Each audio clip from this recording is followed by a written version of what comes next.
Our London correspondent Rob Watson and Simon Wilson, the BBC Brussels bureau chief, have been poring over the week's events. And we asked Rob first what each side wants from the negotiations.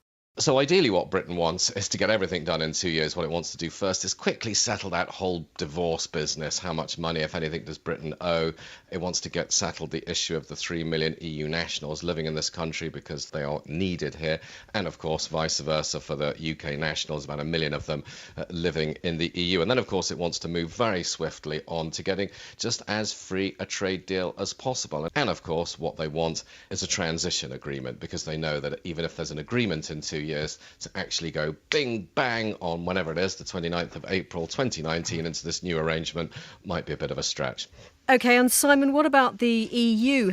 Well, I think what you've seen this week is a sort of classic case of the EU asserting process. Because remember, holding 28 or now 27 different countries together, you have to do it in some sort of organised way. So it was very interesting when Donald Tusk issued his guidelines that it was really about the EU saying, we're in control of this process now. It'll be these distinct phases. We'll decide when enough progress has been made to move from one phase to the next. Really big picture. What does the EU want? It wants the 27 to stay united and to move towards a kind of different sort of future. Remember, this is all coming just a week or so after they had the big celebrations in Rome to mark the 60th anniversary of the whole thing starting.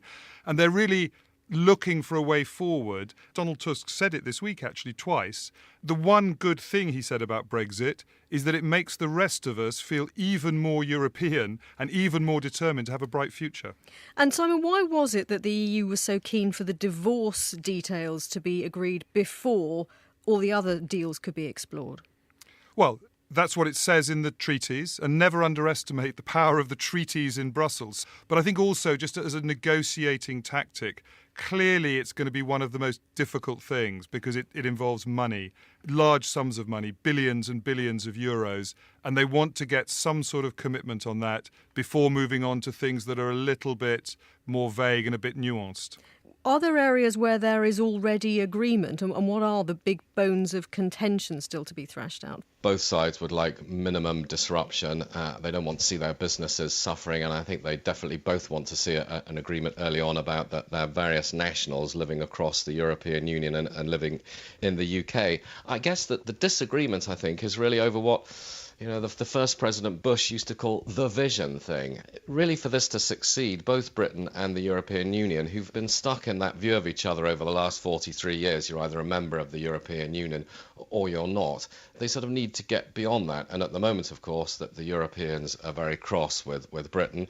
And of course, there are plenty of people on the Brexit side who also don't feel very kindly towards the European Union, and some of them were genuinely spoiling for a fight and hoping that there's no deal at all. One thing you can really see already is that on almost every topic, you can suddenly get grounds for difficulty. So, for example, when the Tusk document came out, suddenly, we had no real warning of this, the Spanish government had inserted a clause about having to be consulted about the future of Gibraltar. As these talks play out, other countries will seek to introduce individual grievances. That slows the whole process down, and the clock is ticking faster and faster towards the 2-year deadline.